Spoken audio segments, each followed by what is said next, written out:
하나님의 말씀을 읽겠습니다. 하나님의 말씀은 구약성경 이사야 6장 13절 한 절 말씀인데요. 6장 1절에서 13절까지 처음부터 끝까지 한번 같이 보도록 하겠습니다. 구약성경 이사야 6장 1절에서 13절 찾으셨으면 함께 읽겠습니다. 우시야 왕이 죽던 해에 내가 본즉 주께서 높이 들린 보좌에 앉으셨는데 그의 옷자락은 성전에 가득하였고 스랍들이 모시고 섰는데 각기 6 날개가 있어 그 둘로는 자기의 얼굴을 가리었고 그 둘로는 자기의 발을 가리었고 그 둘로는 날며 서로 불러 이르되 거룩하다 거룩하다 거룩하다 만군의 여호와여 그의 영광이 온 땅에 충만하도다 하더라. 이같이 화답하는 자의 소리로 말미암아 문지방의 터가 요동하며 성전의 연기가 충만한지라. 그때 내가 말하되 화로다 나여 망하게 되었도다. 나는 입술이 부정한 사람이요 나는 입술이 부정한 백성 중에 거주하면서 만군의 여호와이신 왕을 배웠음이로다 하였더라. 그때 그 스랍 중에 하나가 부젓가락으로 제단에서 집은 바 핀 숯을 손에 가지고 내게로 날아와서 그것을 내 입술에 대며 이르되 보라 이것이 내 입에 닿았으니 내 악이 제하여졌고 내 죄가 사하여졌느니라 하더라. 내가 또 주의 목소리를 들으니 주께서 이르시되 내가 누구를 보내며 누가 우리를 위하여 갈꼬 하시니 그때 내가 이르되 내가 여기 있나이다 나를 보내소서 하였더니 여호와께서 이르시되 가서 이 백성에게 이르기를 너희가 듣기는 들어도 깨닫지 못할 것이요 보기는 보아도 알지 못하리라 하여 이 백성의 마음을 둔하게 하며 그들의 귀가 막히고 그들의 눈이 감기게 하라. 염려하건대 그들이 눈으로 보고 귀로 듣고 마음으로 깨닫고 다시 돌아와 고침을 받을까 하노라 하시기로.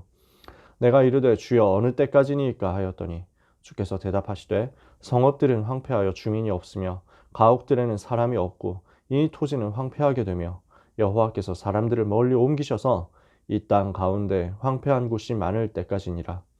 그 중에 10분의 1이 아직 남아 있을지라도 이것도 황폐하게 될 것이나 밤나무와 상수리 나무가 배임을 당하여도 그 그루터기는 남아 있는 것 같이 거룩한 씨가 이 땅에 그루터기니라 하시더라.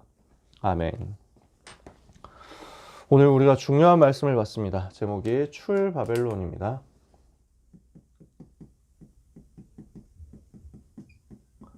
바벨론에 포로되어 갔던 이스라엘 백성들이 포로된 데서 해방되는 역사가 일어난 것인데요. 이사야 6장 13절에 그 해방의 주역이 누구냐? 그루터기다. 렘넌트다. 이것을 미리 알려준 것입니다. 지금 이 메시지는요. BC 740년 이 정도 때 메시지다. 이렇게 얘기를 합니다. 우시야 왕이 죽던 해라고 했으니까요. 정확한 연도가 나와 있죠. 그래서 BC 740년이라는 말은 언제냐면 북이스라엘 나라가 멸망당하기도 아직 전입니다. 722년, BC 722년에 북이스라엘 나라가 아수르한테 멸망하거든요. 그 이후에 한참 지나서 BC 586년에 그러니까 거의 100몇십 년 지나서죠. 그리고 나서 유다 나라가 멸망합니다. 근데 하나님은 그때에 대한 이야기를 벌써 하고 계신 것입니다. 앞으로 나라가 멸망하게 될 것이다. 근데 멸망당해가지고 다 포로되어서 끌려가고 황폐하게 될 것이다. 그런데 거룩한 씨가 이 땅에 그루터기로 남게 될 것이다. 이 사람들을 통해서 해방되고 회복되는 역사가 일어날 것이다. 미리 알려주신 거죠. 이 말씀을 붙잡고 실제로 응답을 받게 된 것입니다. 이게 이제 다니엘 이후에 일어났던 일들이죠. 우리는 무엇을 봐야 되겠냐? 오늘 이번 한 달 동안에는 바벨론에 있었던 사람들 이야기를 쭉 했잖아요. 다니엘과 또 다니엘의 세 친구와 물론 바벨론 다음 시대, 페르시아 시대지만 에스더에 대한 이야기를 했습니다. 이런 팀들, 이런 렘넌트들이 일어나니까 하나님이 그 응답의 시간표를 주셔서 출바벨론의 역사를 일으키셨단 말이에요. 오늘 이것을 가지고 우리는 말씀을 봐야 되겠습니다. 말씀을 본격적으로 교재로 넘어가기 전에 우리가 조금 생각해 보고 싶은 주제가 있는데요. 자존감입니다. 나는 누구냐라는 거죠. 나는 얼마나 귀한 사람이냐, 나는 얼마나 가치 있는 사람이냐라는 거죠. 현장에서 보니까 많은 렘넌트들이 자존감이 없는 거예요. 내가 귀한 사람이다 라는 것에 대해서 별로 가치를 잘 못 느끼고요. 나는 진짜 별로 가치 없는가 보다. 나는 별로 잘 안 되나 보다. 이렇게 생각합니다. 나는 진짜 별 볼 일 없는 사람인가 보다. 이렇게 많이 생각하거든요. 이유가 뭐냐면은 너무 많은 상황 속에서 사람의 시선을 의식하는 거예요. 다른 사람이 나를 어떻게 보느냐 이거 가지고 생각하면서 너무 많이 눈치를 보는 거예요. 그러니까 다른 사람 생각하느라고, 다른 사람이 나를 어떻게 보느냐 이거 생각하느라고 자기의 정체성을 잃어버리는 거예요. 그래서 뭔가 잘하는 사람들, 뭐 유명한 사람들, 인싸, 막 학교 안에서 인플루언서들 이런 사람들 이제 막 눈치 보면서 제 눈 밖에 나면 나는 이제 아웃되겠지 이런 생각을 너무 많이 하는 거야. 이러니까 이것 때문에 막 눌려 있어요. 어떻게 하면 저 잘 보일까? 잘 보일까를 넘어서서 어떻게 하면은 저 사람한테 이제 그 잘못 보이지 않을까? 어떻게 해야 저런 친구들한테 눈 밖에 나지 않을까? 이거 생각하면서 고민하는 거야. 이런 사람들이 현장에 보니까 너무 많더라고요. 랩런트 중에 너무 많아. 그래서 이게 잘 안 됐다 생각하면은 그때부터 이제 아무것도 못 하는 거야. 누가 나를 제대로 인정을 안 해주는 것 같다. 누가 나를 안 봐주는 것 같다. 이러면 이때부터 한없이 눌려가지고 아무것도 못 하는 거지. 이런 친구들이 되게 많아요. 또 하나가 있습니다. 뭐 때문에 정체성을 잃어버리느냐? 일 때문에 나의 정체성을 잃어버리는 거야. 나에게 주어진 일. 그러면은 랩런트에게는 많은 경우 학업이겠죠. 어떤 경우는 기능이 될 수도 있고요. 어떤 경우는 다른 퍼포먼스가 될 수도 있는데 이것 때문에 나의 정체성을 잃어버릴 때가 너무 많습니다. 뭐냐면요. 자기의 가치를 꼭 이것에서 찾는 거예요. 내가 일을 잘하고 내가 공부를 잘하고 이렇게 해야만 내가 뭔가 인정받는 사람이고 괜찮은 사람인 것 같고 나는 이게 안 되니까 전혀 나는 가치가 없는 사람이구나 이렇게 막 낙심에 빠지는 거야. 그러니까 이게 좀 된다고 하면 여기에서 자기의 정체성과 자존감을 찾으니까 좀 된다 하면 교만에 빠졌다가 좀 안 된다 하면 낙심에 빠졌다가 성경은 이걸 보고 둘 다 불신앙이라고 하거든요. 교만은 뭡니까? 하나님 없이 내가 할 수 있다는 거잖아요. 낙심은 뭡니까? 하나님이 해도 안 된다는 거잖아요. 이런 식으로 생각이 딱 빠져 있으니까 불신앙이 잡혀 있으니까 완전 자기 정체성 잃어버리는 거죠. 우리 랩런트들은 뭘 찾아야 되냐? 절대 여기에 속지 말라는 거예요. 사람이 나를 어떻게 보느냐? 그것과 상관없어요. 내가 일을 얼마나 잘하고 내가 공부를 얼마나 잘하고 내가 돈을 얼마나 버느냐 이거하고 상관없어요. 여러분의 진짜 자존감은 딴 데서 나오지 않습니다. 하나님이 보시는 나에서 찾아야 돼요. 하나님이 나를 어떻게 보시느냐 이것을 발견하라고요. 여러분이 부러워하거나 여러분이 아니면 이 의식을 되게 많이 하거나 여러분이 너무 많이 생각하거나 하는 불신자들은 사실은 여기에 대해서 정체성을 가지고 있지 않습니다. 원래 인간은 어떤 사람입니까? 하나님의 형상이에요. 하나님의 형상을 가지고 하나님과 함께 하도록 지어졌고 하나님과 함께 해야만 가장 가치 있는 존재로 살 수 있습니다. 근데 지금 인간은 하나님 떠났잖아요. 하나님을 떠나서 마귀의 자녀 되어 버렸잖아요. 그러니까 이 가운데 살면서 죄로 인한 저주를 계속 받잖아요. 이 속에서 살아가니까 어떤 일이 있어도 인간은 사실은 자기 자신을 찾을 수가 없습니다. 결국 이 속에서 태어나기 때문에 어떤 상황 속에서 살아갑니까? 마귀의 종노릇하면서 살아갑니다. 되게 잘난 사람 같은 거죠. 잘난 사람 같죠. 근데 알고 보면요. 여기에 적혀 있어요. 그게 이분들의 정체성이에요. 되게 잘하는 것 같죠. 요게 정체성이에요. 조금 더 부러워하지 마라. 마음의 고통과 갈등을 겪고 있어요. 정신의 문제를 겪고 있어요. 수고하고 무거운 짐 지고 살아가고 있어요. 그러다가 어느 날 육신의 문제도 와요. 질병도 오고 실패도 오고 승승장구하니까 사람들이 잘 몰라요. 자기도 교만에 빠져 있어요. 어느 날 문제가 확 오는데요. 그때 돼서 깨달아도 많이 늦어요. 그러다가 끝까지 정신 못 차리고 복음 모르면은 지옥 가죠. 죽어서 지옥 간단 말이에요. 이 땅에서도 사실은 지옥처럼 살다가 죽어서 지옥 가요. 그러고 나서 후손들한테까지 이 문제가 대물림되는 거예요. 하나님이 우리에게 무엇을 주셨냐면요. 요 수준의 사람들이 사는 거하고 똑같은 수준으로 고생하면서 살아라. 그런 거 주지 않았어요. 하나님은 하나님의 자녀를 위하여 무엇을 주셨냐? 예수님이 그리스도 되사 모든 문제 해결하신 그 복음을 주셨어요. 예수님이 그리스도 되셔서 하나님 떠난 문제 해결하는 참 선지자 길을 여시고 사단의 권세에 잡힌 모든 운명 사주팔자 해결하도록 참 왕으로서 사단의 권세를 박살내시고 죄의 저주 문제 해결하도록 참 제사장으로 오셔서 우리를 위해서 피 흘리시고 죽으시고 부활하신 결과 모든 문제를 십자가에서 단번에 끝낸 거예요. 요한복음 19장 30절에 십자가에서 다 이루셨잖아요. 로마서 8장 2절에 그리스도 예수 안에 있는 생명의 성령의 법이 너를 죄와 사망의 법에서 이미 해방시켰다 말씀하잖아요. 조금도 랩런트는 낙심하지 마라. 조금도 랩런트는 염려하지 마라. 조금도 랩런트는 불신앙에 속지 마라. 교만도 할 자격 없고 낙심도 할 자격 없습니다. 여러분은 그리스도께서 여러분을 위하여 피 흘려 죽으시고 부활하심으로 여러분의 모든 문제를 해결해 주신 가치 있는 존재예요. 여러분은 어떤 사람이냐? 이 예수 그리스도를 마음속에 믿고 영접한 결과 하나님의 자녀가 된 하나님의 백성입니다. 우리는 마귀 자녀가 아니에요. 하나님의 자녀예요. 하나님은 우리를 뭘로 부르셨냐? 이 시대의 남은 자 렘넌트로 부르셨어요. 이게 렘넌트의 정체성이고 여기에서 렘넌트는 자존감을 찾아야 됩니다. 이게 렘넌트가 가질 자존감이에요.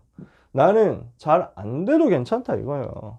나는 잘 돼도 상관없고 잘 안 돼도 상관없고 세계복음할 하나님의 이 시대의 소망을 가진 이 시대의 희망을 가진 바로 남은 자 렘넌트다 이거예요. 그루터기라는 거예요.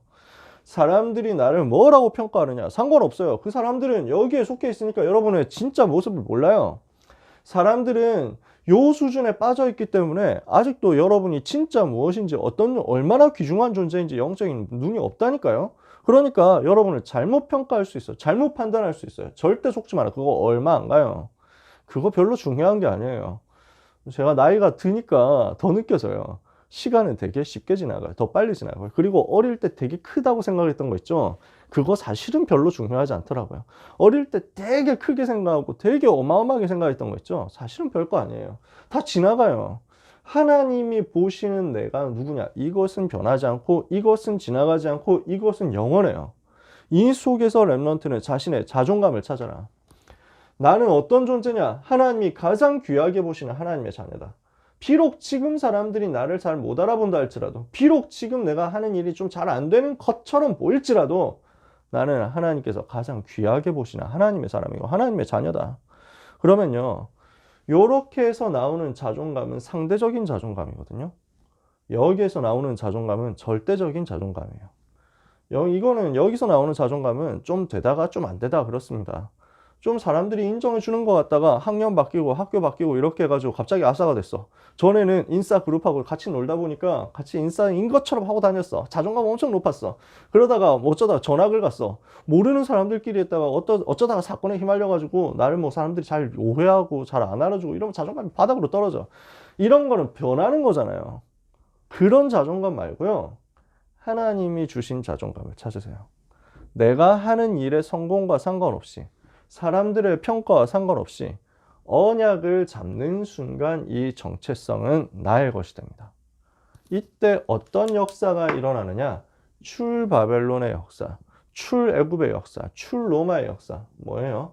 영어로 엑소더스의 역사가 일어나는 거예요. 해방되는 거죠. 사람들의 시선에 대해서의 사람들의 시선 속에서 평가받는 그 압박과 그 모든 눌리는 것에서 해방되시라. 아시겠죠? 일 때문에 낙심하고 일 때문에 교만하고 하는 그 수준에서 해방되는 거예요. 근본적으로 사단의 권세에서 우리는 해방받았다. 이것을 누려라. 하나님은 이것을 렘넌트에게 이미 작정하셨습니다. 하나님은요, 완전 계획을 준비하셨어요. 어떤 계획을 준비하셨냐? 시대 살리는 응답을 두고 말씀으로 미리 답을 주셨어요. 포로되는 것이 586년이라니까요. 제일 처음 포로된 게 BC 605년이에요. 다니엘이 포로되어 갔던 그때 BC 605년이에요. 근데 그 포로 사건 100년도 더 전에 미리 말씀을 주셨어요.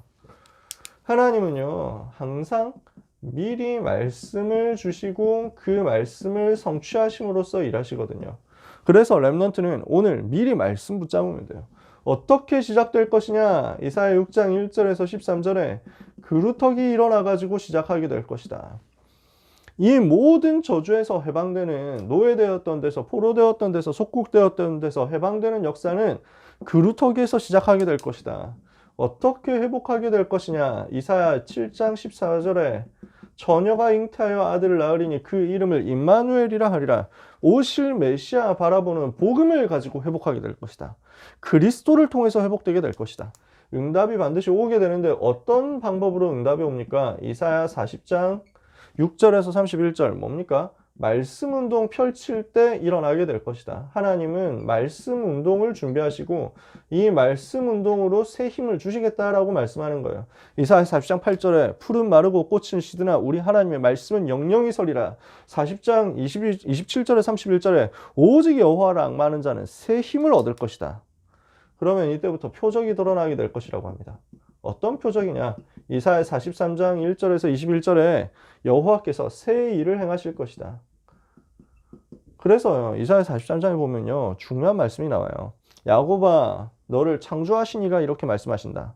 이스라엘아, 너를 조성하신 이가 이렇게 말씀하신다. 내가 너를 구속하였고 내가 너를 지명하여 불렀나니 너는 내 것이라. 이게 여러분의 자존감이에요. 하나님이 여러분을 뭐라고 부르셨냐? 너는 내 것이다. 이렇게 말씀하는 거예요. 세상은 다 엉뚱한 소리, 엄한 소리, 무식한 소리, 멍청한 소리를 하고 있는데 하나님의 자녀에게 주시는 하나님이 직접 주시는 자존감은 뭐냐? 너는 내 것이다. 선언해버렸다니까요. 그러면서 뭐라고 합니까? 보라, 내가 새 일을 행할 것이다. 광야에 길을 낼 것이다. 사막에 강을 낼 것이다. 짐승들도 여호와를 존경하게 될 것이다. 내 백성은 내가 나를 위하여 지었나니 곧 나의 찬송을 부르게 하려 함이라. 하나님께서 행하실 그 새 일이 표적으로 나타나게 될 것이다. 그래서 어떤 일이 일어납니까? 렘넌트 운동이 일어나게 될 것이다. 이사야 60장 1절에서 22절에 일어나라 빛을 발하라 이는 내 빛이 이르렀고 여호와의 영광이 내 위에 임하였음이라. 이 빛을 가지고 전 세계에 전달하는 역사가 일어난다는 거예요. 렘넌트 운동이요. 그래서 무슨 일이 일어납니까? 파수꾼 운동이 일어나게 될 것이다. 전 현장에 여호와의 빛을 전달하면서 파수꾼으로서 재앙 막는 역사가 일어나게 될 것이다. 이것을 미리 말씀으로 주셨다고요. 그러니까 말씀으로 미리 BC 740년에 미리 말씀을 주셨다니까. BC 740년부터 722년 이스라엘 북이스라엘 멸망하는 그 순간까지, 그 동안까지 하나님의 말씀을 미리 주셨어요. 그러면 우리는 뭘 하면 되느냐? 미리 언약으로 붙잡으면 돼요. 그래서 그걸 보고 미리 보고 미리 가지고 미리 누리고 미리 정복하고 미리 성취하는 것이다. 하나님은 이것을 렘넌트에게 이미 약속했습니다. 하나님의 계획이에요. 자, 여러분, 언약을 붙잡으면요, 이미 주신 말씀을, 미리 주신 말씀을 붙잡으면요, 여러분은 미리 보게 됩니다. 미리 가지게 되고, 미리 누리고, 미리 정복하고, 미리 성취하게 돼요. 이 상태에서 현장으로 들어가는 거예요. 아시겠죠? 다니엘과 세 친구가 이 미리 답을 가지고 현장으로 갔다니까요. 이러면은 현장 들어갔을 때 어떤 일이 일어나느냐? 반복되는 재앙 막는 일이 일어납니다. 하나님이 이것을 예정하신 거예요. 반복되는 재앙을 막으라. 이렇게 이사야 또 나중에 예레미야 선지자가 메시지 주거든요. 이사야 예레미야를 통해서 말씀받은 제자들이 현장에서 기도하고 응답을 받으니까 영적 서밋으로 서게 됐어요. 이 사람들을 통해서 포로되어간 그 현장이 변화되는 역사가 일어났어요. 이게 세계 재앙을 막는 유일한 답이었어요. 전 세계는 재앙 만났다. 어떻게 재앙 만났습니까? 우상 섬기는 나라 강대국에 전부 다 잡혀버린 거예요. 이렇게 되니까 전 세계 재앙이 올 수밖에 없잖아요. 그 재앙을 막는 역사가 무엇을 통해서 일어났느냐? 이 우상과 싸우는 렘넌트의 영적 싸움, 복음 회복, 말씀 운동을 통해서 일어난 거예요. 그죠? 이 내용을 우리가 한 달 동안 본 거예요. 어떻게 됐습니까? 복음 회복하는 운동이 일어났어요. 하나님께서 놓쳐버렸던, 분명히 창세기 3장 15절부터 복음을 다 주셨다니까. 미리 복음을 주셨는데 그 복음 놓치고 자꾸만 우상 숭배하니까 하나님은 다니엘 이런 팀들을 불러가지고 복음 회복하는 운동을 일으켰어요. 여러분, 다니엘에 대해서 제가 설명하면서 잠깐 말씀드렸잖아요. 우리가 다니엘 1장, 다니엘 3장, 다니엘 6장 요 정도로 많이 알고 있습니다. 조금 더 알면 다니엘 10장, 다니엘 12장 3절 요 정도 알고 있습니다. 근데 그 사이사이에 있는 메시지 있죠. 다니엘 2장, 다니엘 4장, 다니엘 5장, 다니엘 7장, 8장, 9장, 그 다음에 10장, 11장 쭉 해가지고 뭐냐면 전부 복음 얘기예요. 오실 메시아에 대한, 그리고 세계복음화에 대한 굉장한 구체적인 메시지를 다니엘이 하나님으로부터 받았다니까요. 이 메시지를 가지고 선포했어요. 복음 회복하는 운동이 일어나게 된 거예요. 그러니까 이 복음 회복에서 뭐가 따라오느냐? 포로된 유다 백성들을 살려내는 전도 운동이 일어나게 된 것입니다. 어떻게 됐어요? 포로된 유다 백성을 살리고 그리고 그 중에 후대 살리는 역사가 일어나게 된 거예요. 렘넌트 살리는 역사가 일어나게 된 거예요. 드디어 강대국 살리는 역사가 일어났고요. 그 강대국 안에 있는 이방 백성들을 살리는 역사가 일어났어요. 이것을 보고 뭐라고 하느냐? 선교 운동이다 라고 합니다. 요 일이 일어나게 된 거예요. 모든 강대국 안에 있는 백성에게 여호와를 전달하고 여호와를 설명하고 여호와를 증거하는 선교 회복. 이러니까 전 세계 역사는 재앙 막는 역사가 일어나는 거죠. 요걸 하는 열쇠가 뭐였냐면요. 이 모든 사역을 감당한 열쇠가 핵심 현장이 뭐였냐면 회당이었어요. 이때쯤부터 생겼어요. 회당이 바벨론에 포로되어 간 그때부터. 회당을 통해서 뭘 했냐? 예배 회복했어요. 회당 통해서 뭐 했냐? 성경을 계속 읽고 묵상하고 기록했어요. 성경을 자꾸만 전달한 거예요. 하나님의 말씀을 전달한 거예요. 말씀 운동을 펼친 거죠. 이러니까 여기에서 이 말씀 받는 렘넌트가 일어나잖아요. 렘넌트가 일어나가지고 곳곳에서 서밋으로 선 거예요. 이런 세워지는 2세대, 다음 세대 서밋들이 모르드게 에스더 같은 사람입니다. 제가 말씀 준비하면서 연표를 좀 봤거든요. 다니엘이 530년 정도까지 살았어요. BC 530년까지. 그 이후에 일어난 인물입니다. 에스더, 모르드게 이 사람이에요. 에스더가 왕비가 된 게 BC 479년이에요. 그러면 그게 무슨 말이냐? 다니엘이 죽은 후에 한 50년 후에 일어난 일이 에스더가 왕비가 된 사건이었단 말이에요. 무슨 말이죠? 렘넌트 다음 세대가 일어났다는 얘기예요. 자, 다니엘을 통해서 일어난 렘넌트 운동이 모르드게에게 전달돼요. 그 모르드게가 에스더를 키워내요. 그러니까 렘넌트 한 세대 또 한 세대가 지났어요. 한 세대 보통 30년 이렇게 보거든요. 다니엘에게 어릴 때 메시지 받았던, 이건 제 상상입니다. 근데 저는 굉장히 그랬을 거라고 생각해요. 다니엘에게 어릴 때 메시지를 받았던 모르드게가 이제 자기의 조카인 에스더에게 어릴 때부터 언약을 심은 거예요. 왕비가 되는 나이가 그렇게 많지 않거든요. 10대, 많아봐야 20대인데 거의 10대였을 가능성이 높아요. 그때 당시에 여러분 생각해보세요. 조선시대 결혼하는 나이 보통 열 몇 살이거든요. 20살 넘어가면 결혼 늦었다 이럽니다. 이미. 그러니까 요때 시대를 생각해보면은 렘넌트였을 때 아마 에스더는 왕궁으로 들어갔을 거예요.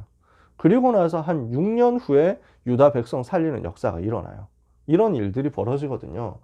그러면요, 무슨 상황이 벌어진 것이냐? 렘넌트가 일어나서 언약을 붙잡고 말씀 붙잡고 영적 싸움했는데 그 다음 세대 그리고 또 그 다음 세대 렘넌트가 일어나서 전 세계 재앙을 막았다. 이해가 되십니까? 이 일을 우리가 하자는 것입니다. 그러면 어떤 일이 그 결과로 나타나느냐? 포로에서 돌아가는 역사가 일어나고요. 포로에서 돌아오고 끝나는 게 아니라 여기에서 드디어 무너졌던 성전을 다시 짓는 역사가 일어나게 된 것입니다. 말씀이 성취됐어요. 주신 말씀이 성취되어 가지고 이사야를 통해서 했던 메시지, 예레미야를 통해서 했던 메시지가 성취되어 가지고 포로된 데여서 돌아오는 역사가 일어났어요. 1차 포로 귀환이 다니엘이 거의 이제 나이가 굉장히 많았을 때 그때쯤 일어났어요. 538년, 536년 이 정도 됩니다. 그러니까 하나님이 주신 말씀은 하나도 변함없이 성취되어 가지고 드디어 포로되었던 데서 돌아가는 역사 일어났고요. 그러면서 성전 무너졌던 것을 다시 회복하는 역사 일어나게 된 거예요. 다니엘이 서밋으로 세워지면서 응답받은 내용입니다. 고레스 왕 원년까지 있었다 그랬죠. 고레스 왕 원년에 일어난 메시지가 뭡니까? 선포된 내용이 뭡니까?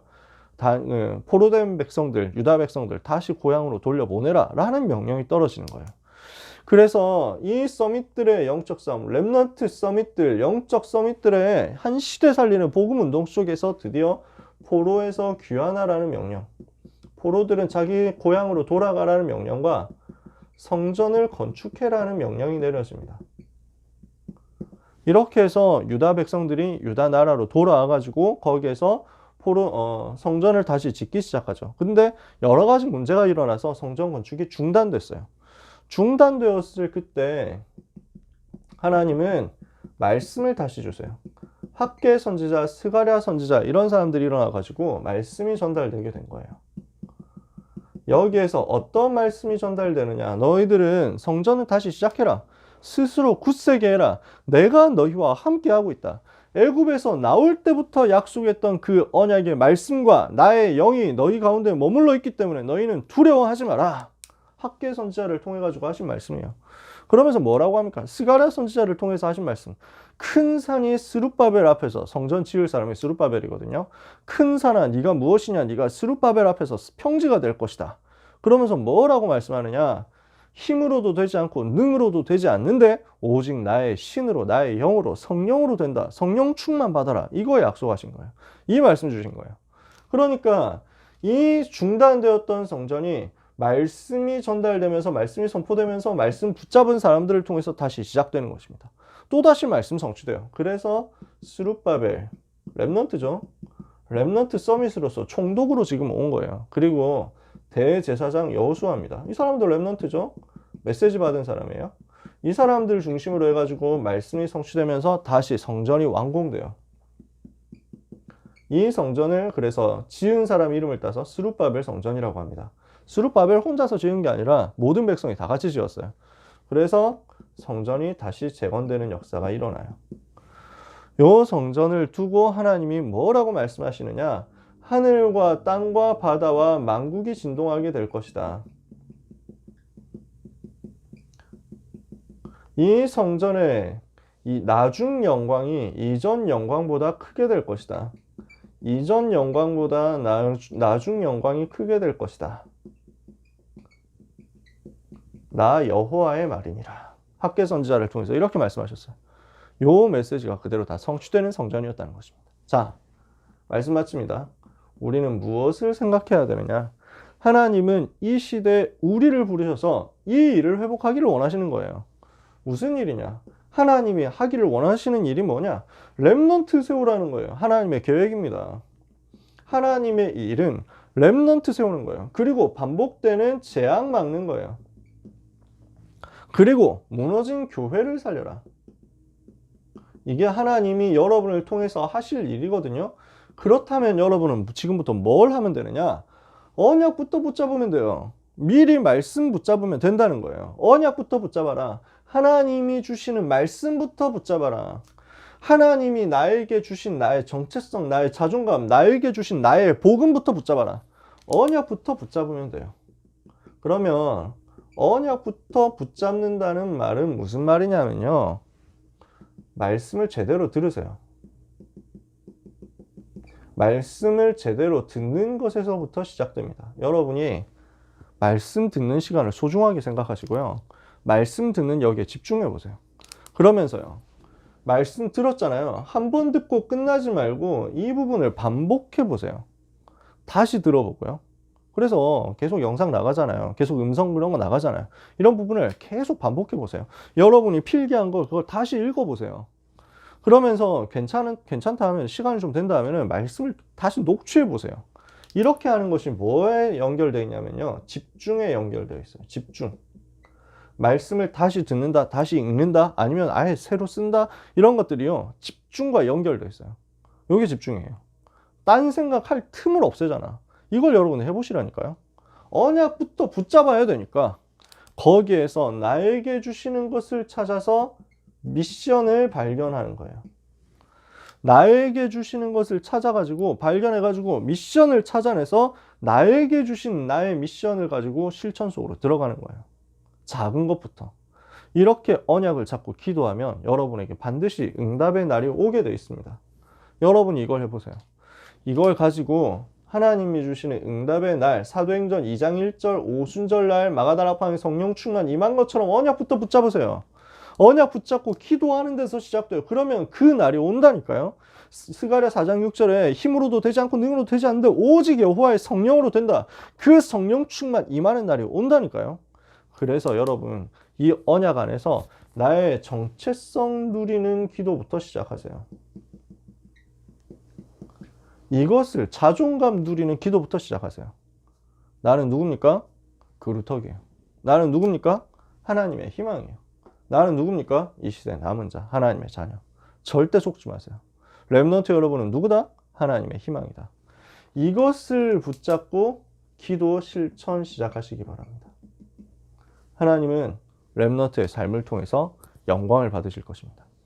여러분을 통해서 출바벨론의 역사 일어나게 될 것입니다. 여러분이 묶였던 거기에서 가장 먼저 해방되는 역사 있게 되기를 예수님의 이름으로 축원합니다.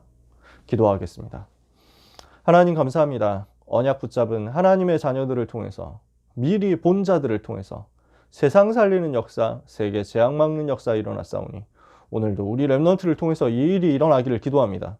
전 세계에 임한 재앙 막는 응답의 역사가 시작되게 하여 주옵시며 사단의 권세가 무너지는 역사가 시작되게 하여 주옵시며 교회 살리는 역사가 일어나게 하여 주옵소서. 이 일 때문에 언약 잡고 기도가 시작되는 오늘 시작이 되게 하여 주옵소서. 예수 그리스도의 이름으로 기도합니다. 아멘.